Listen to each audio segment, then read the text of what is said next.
Welcome back. New funding from the state has construction of the Quiet Zone project on track to begin later this year. Ultimately, the project will silence the loud horn that you hear from trains that travel through downtown Columbia. WIS reporter Ashley Jones has a look at next steps for the project. Well, if you live down here on Whaley Street, this is a sound that you are much too familiar with, but a project that's been in the works for 4 years now could have a huge impact for the people who live down here, not just on what you see, but what you hear. It's very startling, like when you're sleeping and that's all you hear is the train, either the horn or the squeaking. Because the train horns get annoying during class, but I don't know, I like the trains. And soon enough, this noise will be no more. The project would impact railroad crossings from Whaley Street to Colonial Avenue. Quiet zones include adding extra safety mechanisms at railroad stops in lieu of that loud whistle you hear coming from the trains.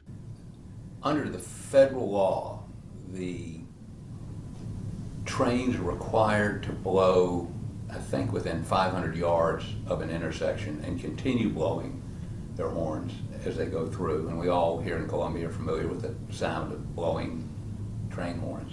However, quiet zones are allowed by federal law, but they have specific regulations, including double arms that would come down at crossings when a train is approaching.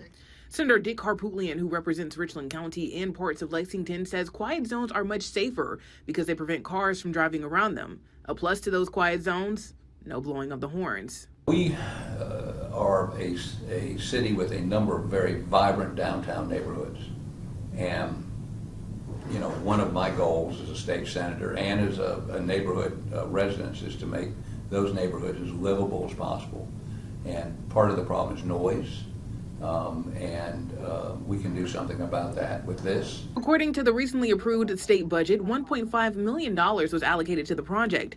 That's in addition to the more than roughly $2 million previously allocated. The price tag for this entire project estimated to be roughly $5 million. In 2020, I got $400,000 from the state. The city matched that for $400,000, which gave us $800,000. The University of South Carolina, because it runs right through their campus, kicked in $1 million. That was $1.8 million. And then this year I got an additional 1.5 from the state for a total of 3.3. Well, Senator Harpootlian says that additional funding is still needed, but they're hoping to begin construction sometime in the fall. Reporting here in downtown Columbia, I'm Ashley Jones, WIS News 10. All right, Ashley, thank you so much. City Councilman Will Brennan, by the way, says that additional funding would come from the Richland County penny tax. That's if voters approve that tax in November.